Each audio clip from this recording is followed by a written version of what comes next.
Roots beneath the orchard. I remember the last time I stood in that orchard, the way the sun felt like a knife slitting through the air, each beam cutting deeper into my skin.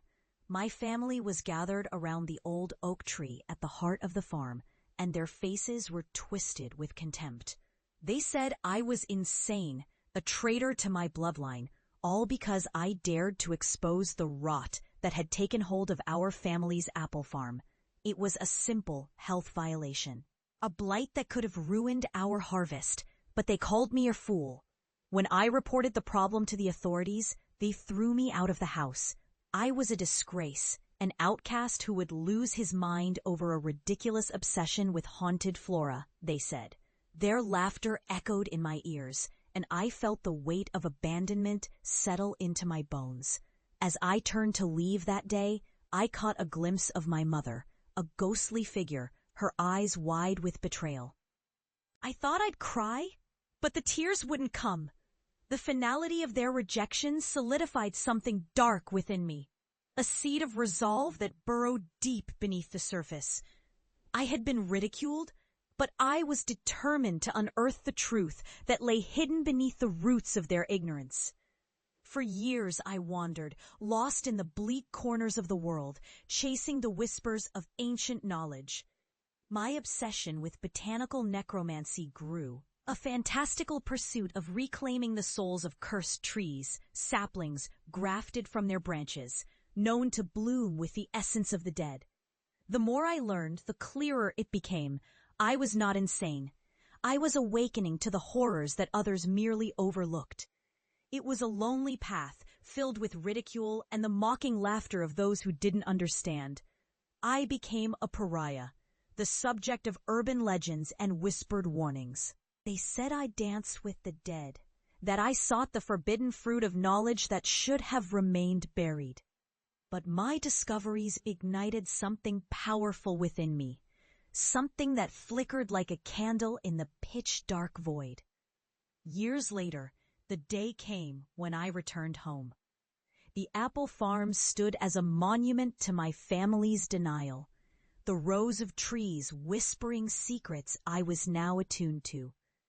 I was no longer the trembling child they had scorned. I had become a beacon of terrifying knowledge, a scholar of the very horrors they had mocked. I approached the house, heart pounding with both dread and a fierce sense of purpose. My family, still entrenched in their ignorance, stood beneath the old oak tree once more, their expressions a mixture of disdain and curiosity. They had heard whispers of my work, saw my name in the shadows of fear, and now I returned like a ghost, haunted and haunting. "Look who's back," my brother sneered, the familiar venom sharp against my skin. But this time I held my ground. I felt the weight of the air shift around me, the trees leaning in, bending to hear what I had to say. "I've come to show you the truth," I said, voice steady as stone. "You think you understand the world around you, but reality is darker than you can imagine." In the hushed silence, I revealed the grafted saplings I'd brought, 3 morbidly beautiful creations. Their blossoms shimmering with an ethereal glow. The petals were pallid, tinged with an unsettling hue of decay, yet they drew the eye, captivating and terrifying all at once. "This is the result of what you mocked," I whispered, watching their faces turn from skepticism to horror.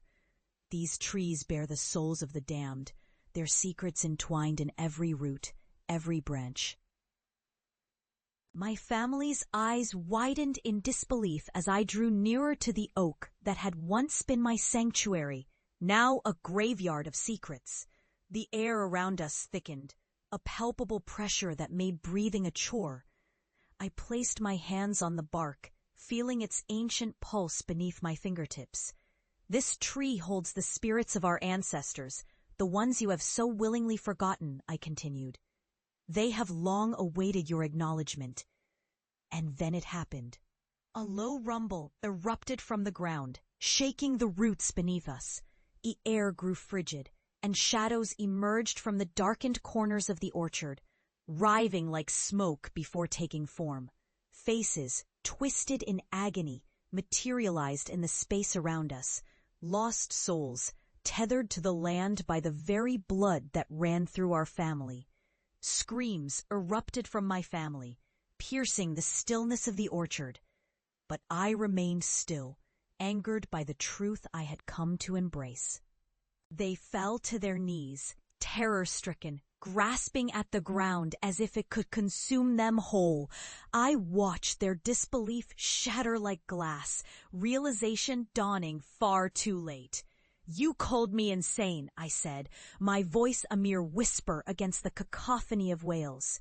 "But it is you who have ignored the warning signs. The spirits have come to reclaim their legacy." In those fleeting moments, I felt a rush of vindication. I had become what they feared. A living testament to the horrors they denied. As my family contorted in their newfound terror, I understood the price of their disbelief. The truth had come to claim them, and I was no longer the outcast scorned, but the harbinger of a reckoning they could no longer evade. As the shadows twisted around them, weaving their fate with a chilling finality, I turned and walked away, leaving them to face the weight of their ignorance. The orchard would remember.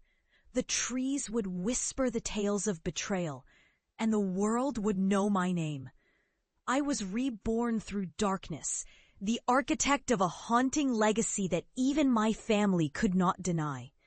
In the end, I carried my truth like a crown of shadows, knowing that the horrors I faced had forged me anew.